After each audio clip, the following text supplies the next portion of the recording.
Salut les footeux, bienvenue sur la chaîne où le mercato explose. Liverpool fonce sur Marc Guéhi, un accord déjà trouvé avec le joueur. À quelques jours de la fin du mercato, Liverpool accélère en défense. Les Reds ont réactivé la piste menant à Marc Guéhi, le central de 25 ans de Crystal Palace, dans le viseur du club depuis plus d'un an. Selon Fabrizio Romano, l'international anglais a déjà donné son feu vert pour rejoindre Anfield. Liverpool est prêt à mettre plus de 30 millions d'euros sur la table, mais le deal dépend désormais de Palace, qui attend d'avoir un remplaçant fiable avant de lâcher son pilier défensif. Alors que les Reds peinent à avancer sur le dossier Alexander Isak, ce renfort en défense apparaît comme une priorité pour Arne Slot. Guéhi pourrait bien devenir la dernière pièce maîtresse du champion d'Angleterre cet été.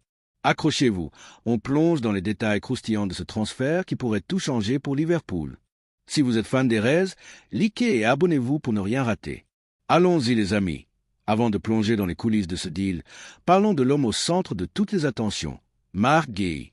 Né le 13 juillet 2000 à Abidjan, en Côte d'Ivoire, mais élevé en Angleterre, ce gaillard de 1m82 est un pur produit de la formation de Chelsea. Il a gravi les échelons chez les Blues, remportant même la Youth League et la FA Youth Cup.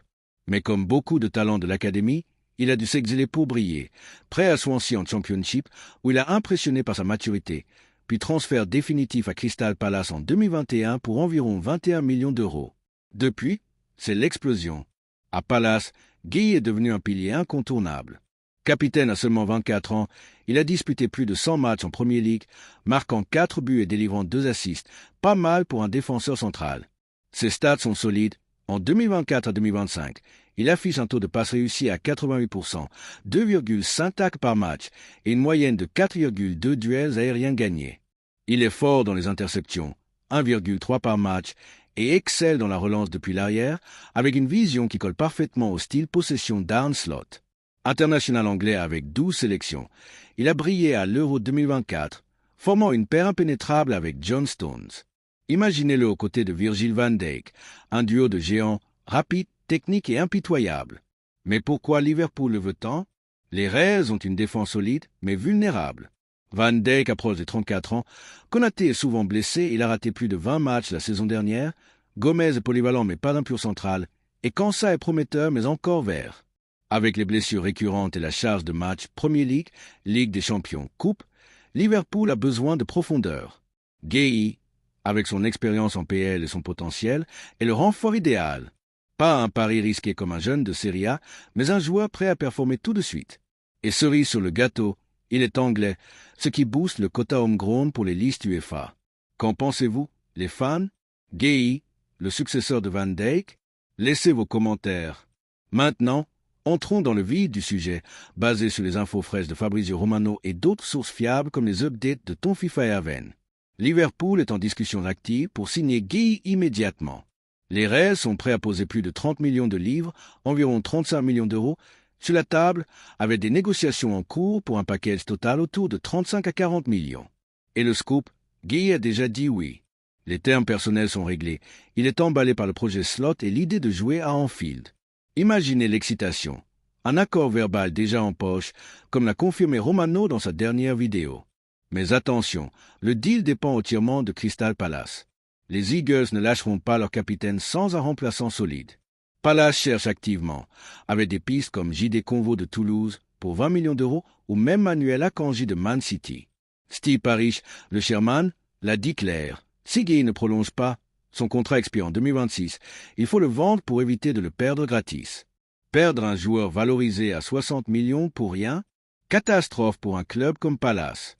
Il vise 35 à 40 millions, surtout avec la clause de 20% pour Chelsea sur la revente. Fabrizio Romano compare ça au dossier Alexander Isak. Liverpool veut Isak de Newcastle, mais ça bloque aussi sur le prix, plus de 100 millions exigés. Les Reds peinent là-dessus, d'où l'accélération sur Guéhi comme priorité défensive. Si Palace trouve un remplaçant d'ici la deadline dans 6 jours, le deal se fait. Sinon, Liverpool patientera pour un pré-contrat en janvier 2026, comme un free agent. Malin, non? Mais les Reds poussent pour maintenant, car la concurrence guette par concurrence, car ce n'est pas gagné d'avance. Manchester City s'est invité dans la danse, prêt à surenchérir avec un contrat juteux. Pep Guardiola adore les défenseurs polyvalents comme Guéhi, surtout si City vend Akanji ou Nathan Ake, intérêt de Galatasaray et Everton. Tottenham et Barcelone surveillent aussi, mais Barça manque de cash et Spurs semble moins attractif. Newcastle avait sniffé, mais priorise d'autres postes. Dans une interview récente à la BBC, Guy a lâché des indices. « J'ai beaucoup d'amis à Liverpool, la famille est importante et je veux jouer jusqu'à 40 ans. » Un clin d'œil aux Reds? Clairement. Il valorise la stabilité et l'ambition, et Liverpool coche toutes les cases. Titre en vue, Ligue des champions, et un coach comme Slot qui mise sur la possession. Mais si City pousse, ça pourrait tourner au bras de fer. Oliver Glasney, coach de Palace, panique. On est très en retard, on a besoin de qualité et de nombre. Perdre des clés sans remplaçant, on ne sera pas compétitif. Palace a déjà encaissé 67 millions pour Olise à Arsenal. Avec Guy, ça ferait plus de 100 millions pour réinvestir. Liverpool joue finement. Pas d'offre folle, mais une pression calculée. Si Palace craque, deal bouclé cette semaine. Sinon, plan B, Giovanni Leoni, le jeune Italien de Sampdoria, vu comme un investissement futur, pas une alternative directe, comme l'explique Romano. Les Reds bossent sur les deux pistes depuis des semaines. Et pour Isaac, talk ongoing, mais Newcastle durcit, exigeant un prix astronomique. Liverpool pourrait pivoter fully sur la défense si ça coince. Les footeux, ce transfert gay pourrait être le coup de l'été pour Liverpool. Accord joueur OK, offre prête, suspense avec Palace. Deadline approche, restez branchés. Si ça passe, les Reds deviennent favoris pour le titre. Qu'en dites-vous? Gay à Anfield, oui ou non? Commentez, likez, partagez et abonnez-vous pour les updates live. Merci d'avoir regardé Inwa. À bientôt pour plus de scoops.